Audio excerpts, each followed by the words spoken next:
السلام علیکم everyone, this is me Umar Khan, inspirational speaker and life coach. امید ہے کہ آپ سارے خیریت سے ہوں گے۔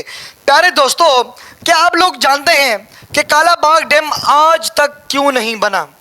اس کے پیچھے کیا ریزن ہے، کیا راز ہے کہ جس کی وجہ سے کالا باغ ڈیم آج تک نہیں بنا؟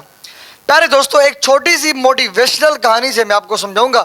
امید کروں گا کہ آپ کو یہ چھوٹی سی کہانی بہت سمجھ میں آئے گی۔ پیارے دوستو، ایک دفعہ کا ذکر ہے کہ ایک ملک کے 4 بیٹے تھے۔ ایک ملک کے 4 بیٹے تھے، سب کے سب ایک ہی ماں کی اولاد تھے، لیکن ہر ایک کی زمین، زبان اور سوچ الگ تھی۔ پانی ان سب کے لیے زندگی تھا، کبھی کم کبھی زیادہ، کبھی بارشیں کبھی خشک سالی۔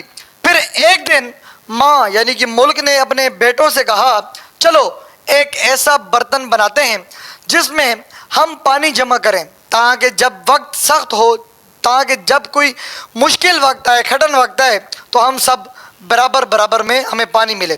سب نے خوشی سے سر ہلایا، لیکن جب برتن بنانے کی جگہ کا فیصلہ ہونے لگا، ایک بیٹے نے کہا، اگر یہ برتن تیرے گھر کے قریب بنے گا تو تجھے زیادہ ملے گا۔ دوسرے نے کہا کہ میرے کھیت ڈوب جائیں گے، میرا سب کچھ لٹ جائے گا۔ تیسرے نے کہا کہ مجھے یقین نہیں، پہلے والے منصوبے بھی تو صرف وعدے تھے۔ یوں وہ برتن جو سب کے لیے پانی کا خزانہ بن سکتا تھا، مگر وہ جھگڑوں کا طوفان بن گیا۔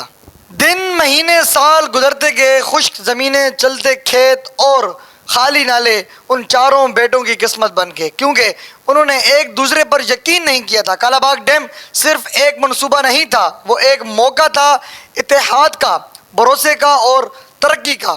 لیکن ہم نے سیاست کو پانی پر ترجیح دی، صوبوں کو ایک دوسرے کا دشمن سمجھا۔ وہ دریا جو زندگی دے سکتا تھا، وہی اب ہمارے درمیان دیوار بن کر کھڑا ہو گیا ہے۔ آج بھی یہی سوال ہے، آج بھی میرا حکومت وقت سے یہی سوال ہے، آج بھی میرا تمام وزیروں اور مشیروں سے یہی سوال ہے، کیا ہم ایک برتن، ایک دل اور ایک خواب کے ساتھ دوبارہ جڑ سکتے ہیں کہ نہیں؟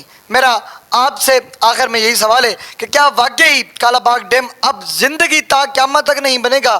کیا اگر یہ حکومت چاہے تو یہ کالا باغ ڈیم بن سکتا ہے؟ میری اور تمام دیکھنے والے ویور سے، فالوور سے یہی اپیل ہے کہ اگر آپ کالا باغ کے شہری ہیں، آپ پاکستان میں رہنے والے ہیں، تو آج آپ ہر شہری کا حق ہے کہ آپ کالا باغ ڈیم کی آواز بنیں۔ آج آپ کالا باغ ڈیم کی آواز اٹھائیں تاکہ یہ کالا باغ کا ڈیم پائے تکمیل تک پہنچ سکے۔ اپنا بہت سارا خیال رکھیے گا۔ اگر یہ چھوٹی سی کہانی کچھ سمجھ آئی ہو تو اس ویڈیو کو خدا را آگے ضرور شیئر کر کے ہماری حوصلہ افزائی ضرور کیجیے گا۔ اپنا بہت سارا خیال رکھیے گا۔ ملتے ہیں کسی اور ویڈیو میں، تب تک کے لیے اللہ حافظ۔